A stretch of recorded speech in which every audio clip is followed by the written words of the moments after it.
So we discussed the concept of carbon footprint from transport sector, and I plan now to give you a sample code for calculating the carbon footprint from transportation. Okay, there are different ways of calculating the carbon footprint based on the data which you have.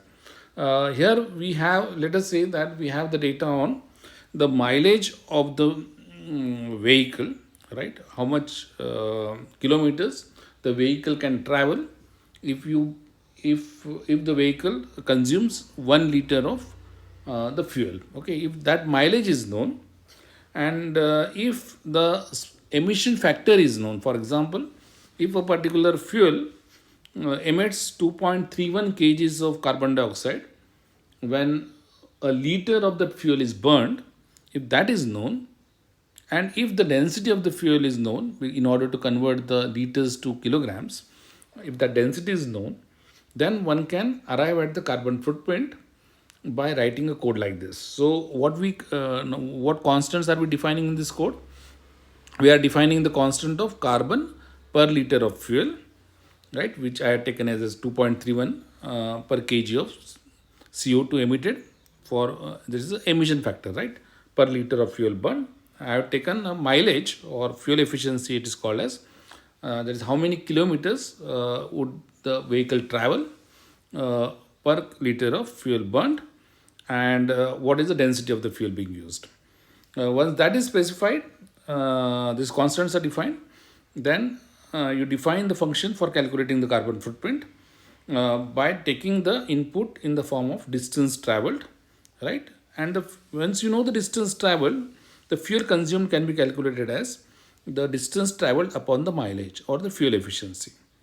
And once the fuel consumed is known, then because you know also that fuel consumed you have got it in liters, and if you want to convert it into kgs, then you will have to multiply it with the average fuel density, and that if you want to again arrive at the carbon footprint, you need to then multiply it with carbon per liter of fuel. Okay, so the average fuel density into fuel consumed into carbon per liter of fuel would give you the carbon footprint of the vehicle, okay, which is traveling some kilometers of the distance, and then it will return the carbon emitted. So this is the simple code you can arrive at, okay, or write down for calculating the carbon footprint from a vehicular travel. Okay, as I explained in my earlier videos, there are different logics, and depending upon those logics you can write such codes for calculating the carbon footprint from different vehicles. Okay, so example, the distance traveled is say 100 kilometers, and the mileage is, let us say, 8.5 kilometers per liter. And once you write down this input, if you give to the code, then the carbon footprint calculator would calculate the carbon footprint for that vehicle for the distance which it travels. Okay, so this is a simple code for calculating the carbon footprint, which could be written for your carbon footprint calculator.